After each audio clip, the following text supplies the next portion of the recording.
ये एडमिट किया है कि 126 हेक्टेयर जमीन टोटली प्रधानमंत्री आवास योजना के लिए दी गई थी और उसमें उन्होंने लिखा है कि 126 में से 90 हेक्टेयर जमीन ऐसी है कि जो किसी काम की नहीं है, उसके ऊपर कोई घर नहीं बनाया जा सकता है। यानी कि बची कितनी, तो 36 हेक्टेयर जमीन बची। उस 36 हेक्टेयर जमीन के अंदर भी ये बताया गया है कि इसमें अतिक्रमण है, इसमें दूसरी जमीन के ऊपर रिजर्वेशन है, वो रिजर्वेशन हटाना पड़ेगा। यानी कि साफ तौर के ऊपर देखा जाए तो नरेंद्र मोदी साहब ने गरीबों को सपना दिखाए हैं। 50,000 गरीब औरंगाबाद जिले के, हमारी कॉन्स्टिट्यूएंसी के गरीब इस इंतजार में है कि मुझे एक घर मिलने वाला है, मुझे एक छत मिलने वाली है।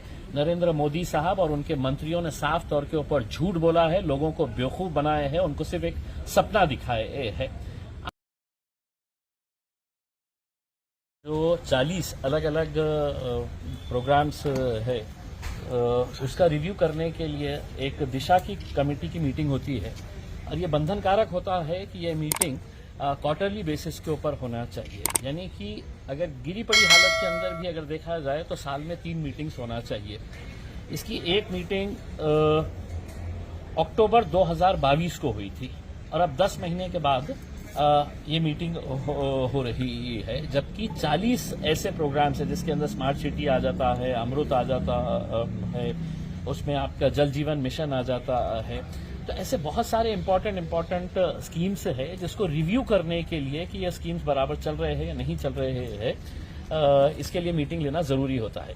ये दुर्भाग्य की बात है कि केंद्र के 2 मंत्री यहां पर औरंगाबाद में रहने के बावजूद भी दोनों के पास वक्त नहीं रहता है ये कामों का रिव्यू करने के लिए, जायजा लेने के लिए। आखिरकार ये मीटिंग यहां पर हुई और उसमें बहुत सारे ऐसे चौंकाने वाले बात सामने आई है कि केंद्र सरकार अपने तौर के ऊपर तो बड़ी बड़ी घोषणा कर देती है कि 2022 मार्च तक हर बेघर को घर मिलने वाला है। ये प्रधानमंत्री अपने भाषणों के अंदर कई मर्तबा बोल चुके हैं, होर्डिंग्स लग चुके हैं, न्यूज़पेपर में है तो ये देते हैं, लेकिन आज भी औरंगाबाद शहर के अंदर एक भी घर प्रधानमंत्री आवास योजना के तहत मिला नहीं है। अब पिछली मीटिंग के अंदर जब ये मुद्दा आया था तो उसके ऊपर बड़ी गंभीर चर्चा हुई थी और ये तय किया गया था कि जल्द से जल्द है तो इसकी जमीन फाइनल की जाएगी और इसके ऊपर है तो काम शुरू कर दिया जाएगा। आज इन्होंने जो अपनी रिपोर्ट दिए है, उस रिपोर्ट के अंदर महानगर पालिका ने ये एडमिट किया है कि 126 हेक्टेयर जमीन टोटली प्रधानमंत्री आवास योजना के लिए दी गई थी और उसमें उन्होंने लिखा है कि 126 में से 90 हेक्टेयर जमीन ऐसी है कि जो किसी काम की नहीं है, उसके ऊपर कोई घर नहीं बनाया जा सकता है। यानी कि बची कितनी, तो 36 हेक्टेयर जमीन बची। उस 36 हेक्टेयर जमीन के अंदर भी ये बताया गया है कि इसमें अतिक्रमण है, इसमें दूसरी जमीन के ऊपर रिजर्वेशन है, वो रिजर्वेशन हटाना पड़ेगा। यानी कि साफ तौर के ऊपर देखा जाए तो नरेंद्र मोदी साहब ने गरीबों को सपना दिखाए हैं। 50,000 गरीब औरंगाबाद जिले के, हमारी कॉन्स्टिट्यूएंसी के गरीब इस इंतजार में है कि मुझे एक घर मिलने वाला है, मुझे एक छत मिलने वाली है। नरेंद्र मोदी साहब और उनके मंत्रियों ने साफ तौर के ऊपर झूठ बोला है, लोगों को बेवकूफ बनाए हैं, उनको सिर्फ एक सपना दिखाए है। अब कमिश्नर साहब ने कहा है कि हम 8-10 दिन के अंदर है तो कुछ ना कुछ जगह फाइनल हम करके, टेंडर आ चुके हैं, उसको खोलेंगे। लेकिन मेरे हिसाब से वो 40-50 हजार लोग जिनको सपना दिखाया गया था, अगर हम बहुत मेहनत भी कर लें तो मुश्किल से 8 से 10 हजार घर बना पाएंगे हम। बाकी के लोगों ने जाके है तो नरेंद्र मोदी साहब, कराड़ साहब और दानवे साहब और अतुल सावे साहब, उनके भारतीय जनता पार्टी के जितने भी नेता हैं, उनके घरों पे जाके पूछना चाहिए कि मेरा घर के लिए तुमने 5 साल पहले मेरे से दस्तावेज लिए थे, वो कहाँ पे है करके। दूसरा ये है कि जल जीवन मिशन के नाम के ऊपर आपने प्रधानमंत्री के भाषण सुने होंगे कि 2024 तक हर घर नल, और सिर्फ नल नहीं, हर घर नल जल, यानी कि नल भी रहेगा जल भी रहेगा करके। अब आप अगर देखेंगे कि आज के दिन इस रिव्यू कार्यक्रम के अंदर कई ऐसे गांव हैं ग्रामीण इलाके के कि जहां पर 1-1 साल पहले वर्क ऑर्डर दिया गया है और काम कितना हुआ, तो 3% हुआ, 4% काम हुआ है। अगर इसी गति से काम चलता रहा तो अगले 20 साल तक ये गांव कवर कर पाएंगे हम उसके अंदर। जबकि स्कीम कब तक है, 2024 तक ये पूरी कंप्लीट करने का है। प्रधानमंत्री आवास योजना कब तक है, तो 2024 तक ही रहने वाली है। उस वक्त तक जितने पैसा मिलेगा, घर बनेंगे, बाकी को है तो सबको टाटा बाय बाय करके है तो भेज देना पड़ेगा उसका। तो ये बड़ी दुर्भाग्य की बात है कि केंद्र सरकार की स्कीम के लिए केंद्र के ही मंत्रियों के पास वक्त नहीं है। अगर हर 3 महीने ये मीटिंग अगर ली जाती तो शायद हम इसके अंदर कुछ न कुछ आगे बढ़ पाते, कुछ न कुछ प्रोग्रेस कर पाते और गरीबों को इंसाफ दिला पाते। महावितरण का जो 280 का घोटाला, देखिए, महावितरण के लिए हमने केंद्र सरकार से 1400 करोड़ रुपया लेकर आए। काय के लिए लेके आए हैं कि साहब हमारे जिले के अंदर लाइट की जो समस्या है, ग्रामीण इलाकों के अंदर आज भी लोड शेडिंग होती है, शहरों के अंदर है तो लाइट की बड़ी समस्या है, तो इसके लिए 1400 करोड़ रुपए लेकर आए। अब ये 1400 करोड़ रुपए कहां खर्च होना, इसके लिए एक कमेटी गठित की गई थी। वो कमेटी के अंदर जो है तीनों खासदार है, मैं हूं, दानवे साहब है, कराड़ साहब है, पूरे आमदार है, जिलाधिकारी है। तो ये सब कमेटी के लोग बैठ के ये तय करना चाहिए नियम के हिसाब से कि ये 1400 करोड़ रुपया जो आया है इसको कहां पे और कैसे खर्च किया जाए करके। लेकिन महावितरण के अधिकारियों ने क्या किए कि कमेटी है नहीं बताए, और नहीं है बताकर उन्होंने क्या किए कि 280 करोड़ रुपये का काम निकाले, उसका टेंडर फ्लोट किए। हैदराबाद की एक कंपनी है नागार्जुना, उसको ये टेंडर दे डाले, काम दे डाले, और यहां पर जब आए तो उनकी हिम्मत देखिएगा कि वो वहां पर बैठ के बोल रहे हैं कि हमको अभी कमेटी गठित करना है करके, जबकि मैंने उनके सामने ये बताया कि ये कमेटी ऑलरेडी नवंबर 2022 को गठित हो चुकी है और जिला अधिकारी के ऑर्डर से उसका नोटिफिकेशन भी निकल चुका है। यानी कि आप जब 280 करोड़ रुपए के कामों का फैसला लिए तो 4 अधिकारी बंद कमरे में बैठे होंगे और उन्होंने तय कर लिया है कि ये ठेका इसको देने का है। जब लोगों को परेशानी होती है तो किसके पास जाते हैं? आमदार के पास जाते हैं, खासदार के पास जाते हैं, मंत्री के पास जाते हैं। कमेटी गठित होने के बावजूद भी ये निर्णय लेने से पहले कमेटी के साथ चर्चा क्यों नहीं की गई, कमेटी की मीटिंग क्यों नहीं बुलाई गई? तो ये ऐसे बहुत सारे मुद्दे हैं देखा जाए तो। और इसमें भी अब आगे जो भी काम होने का है, अब औरंगाबाद शहर के लिए हमने 19 सब स्टेशंस प्रस्तावित है। 19 कई महीनों से उन्होंने सिर्फ इतना लिखे है कि हमने पत्र भेज दिए हैं महानगर पालिका को जमीन दो करके, हमने पत्र लिख दिए हैं MIDC को, जिला परिषद को, ये दो करके।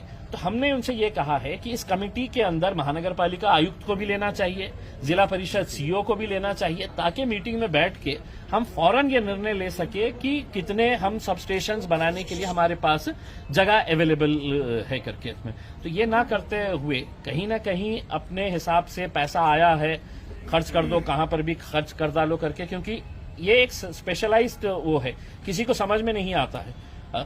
जैसा अब्दुल सत्तार बता रहे थे कि फॉरेस्ट का काम और MSCB का काम जो है वो अंधेरे में ही चलता है, करोड़ों रुपया कहां आता है और कहां जाता है किसी को पता नहीं होता है क्या। तो अब इसके ऊपर भी हम रिव्यू लेंगे। अब ये तय हुआ है कि 1 तारीख के दिन 1 सितंबर को दोबारा है तो इसकी रिव्यू मीटिंग ली जाएगी। दूसरा ये है कि जालना रोड के ऊपर जो फ्लाईओवर का हमने प्रस्तावित किए थे, मैंने खुद ने नितिन गडकरी साहब के साथ बैठ के पूरे PWD के NHAI के अधिकारियों के साथ हमने जालना रोड के ऊपर एक कंप्लीट फ्लाईओवर होना चाहिए, जैसा नासिक के अंदर है, जैसा अहमदनगर के अंदर है। तो चिकलठाने से लेके वो वालूच तक का फ्लाईओवर वो तय हो गया था। लेकिन एक हमारे अति उत्साही मिनिस्टर आए, डॉक्टर भागवत कराड़ साहब, मंत्री बनते ही उन्होंने बोले कि नहीं, मैं फ्लाईओवर के ऊपर है तो ट्रेन भी चलाऊंगा करके। तो उन्होंने कहा कि इसका DPR तैयार करो करके। अब वो DPR जो तैयार करने वाली एजेंसी है वो फ्रॉड एजेंसी है। मैंने लिखित के अंदर है तो कमिश्नर को पत्र भेजा था कि ये आप DPR मत तैयार करिए, पब्लिक का पैसा बर्बाद होने वाला है, क्योंकि हमको आज मेट्रो नहीं मिलने वाली है करके। तो वो DPR तैयार करने के लिए 7.5 करोड़ रुपया दिया गया है। 7.5 करोड़ रुपया चंद महीनों के काम के लिए है, तो उन्होंने 7.5 करोड़ रुपये उठाए। उसमें से कितना कहां गया है ये इसको मुझे बताने की जरूरत नहीं है। मैंने उस वक्त भी ये मांग की थी कि ये 7.5 करोड़ रुपये डॉक्टर भागवत कराड़ अपने जेब से अदा करें, या उस वक्त के जो म्युनिसिपल कमिश्नर ने ये ऑर्डर दिया था उन्होंने अपना पैसा वापस करे, ये पब्लिक का पैसा है करके। डीपीआर तैयार होने के बाद जब उन्होंने एनएचएआई को भेजे कि भैया हम तुम्हारे रोड के ऊपर है तो ये फ्लाईओवर बना रहे हैं, उसके ऊपर मेट्रो लेके जाने वाले हैं, तो एनएचएआई ने तो उनको एक पत्र लिख के भेजा कि हमको मालूम ही नहीं है ये काय का डीपीआर है, किसी स्कीम के अंदर बैठता नहीं है, हमारा कोई सैंक्शन लिया नहीं गए है, हम तुम्हारा डीपीआर तुमको थैंक यू के साथ वापस कर रहे हैं करके उसमें। तो सिर्फ अति उत्साह के अंदर आज हुआ ये है कि जो फ्लाईओवर बनना था वो फ्लाईओवर भी रुक गया है, और जो मेट्रो का ख्वाब दिखाए थे हमारे कराड़ साहब ने वो भी खत्म हो गया है करके। अब उन्होंने पिछले प्रेस कॉन्फ्रेंस के अंदर ये बताया था कि ये पैसा जो है हम दिए नहीं है। आज के दिन कमिश्नर साहब ने साफ बोल दिया है कि उनके साथ एग्रीमेंट हुआ था, वो पैसा उनको देने ही देना है करके। उनको एडवांस में पैसा दिया जा चुका है। किसका पैसा है? आपका और मेरा पैसा है, वो दिया जा चुका है उसमें। अब हमने ये तय किया है मीटिंग के अंदर, हम गवर्नमेंट को लेटर लिखेंगे केंद्र सरकार को कि ये मेट्रो का कहीं पर भी स्मार्ट सिटी के उसमें नहीं था, इसके बावजूद भी इसका डीपीआर का 7.5 करोड़ रुपया स्मार्ट सिटी के अंदर से तो खर्च किया जाने वाला है या दिया गया है करके, तो ये पैसा वापस मिले या ये पैसा रोक दिया जाए करके हमको आप गवर्नमेंट ने एडवाइस करे करके उसमें। सर, कुछ अधिकारी लोग बायसनेस या फेवरेटिज्म कर रहे हैं, ऐसा आपको लगता है कि सर अलग अलग योजना जब कार्यान्वित हो रही है? देखिए, पैसा करोड़ों रुपया आ रहा है, लेकिन आप 3% काम कर रहे हैं, 4% काम कर रहे हैं, बड़े बड़े भाषण दे रहे हैं मोदी जी वहां पे कि हर घर नल जल, भाषणों में है तो फुल ड्रामाबाजी करके 3% 4%, हर एक के घर पे छत मिलेगी करके भाषणों में सुने हैं आपने कि 2022 मार्च 2022 तक इस देश के अंदर एक भी ऐसा व्यक्ति नहीं रहेगा जिसके सर के ऊपर छत नहीं रहेगी, हर एक को घर मिलेगा करके। क्या वजह है कि औरंगाबाद के अंदर एक भी घर, अरे घर तो छोड़ो, जमीन ही तुम फाइनल नहीं कर पा रहे हैं। मतलब ऑफिसर्स की ये देखिएगा कि सोच कैसी है कि गरीबों को घर मिल रहा है ना, तो अपने को क्या इससे होने वाला है करके। तो 126 हेक्टेयर जमीन एक कलेक्टर दे देता है। अब आप पता चलता है 1.5 साल 2 साल के बाद कि साहब 126 में से 90 हेक्टेयर जमीन किसी काम की नहीं है। लिखित में दिए उन्होंने, आज के दिन रिपोर्ट में दिए है। और जो बाकी के 25-30 हेक्टेयर बची हुई है उसमें बोलते अतिक्रमण है, वो अतिक्रमण हटाना पड़ेगा, एक जगह के ऊपर रिजर्वेशन है, वो रिजर्वेशन हटाना पड़ेगा। ये 2024 तक की स्कीम है। अगर तब तक अगर गरीबों के घर नहीं बने तो फिर किसी को कोई घर नहीं मिलने वाला है यहाँ पर। और दुर्भाग्य ये है कि ये शहर के अंदर 6 मंत्री है, 2 केंद्र के मंत्री है और 4 राज्य के मंत्री है। इसमें अलग अलग राजनीतिक पार्टियों से आने वाले हैं उसमें, लेकिन 6 मंत्री होने के बावजूद भी ये 40-50 हजार गरीबों को घर क्यों नहीं मिल रहा है करके ये सवाल इनसे भी पूछने की जरूरत है।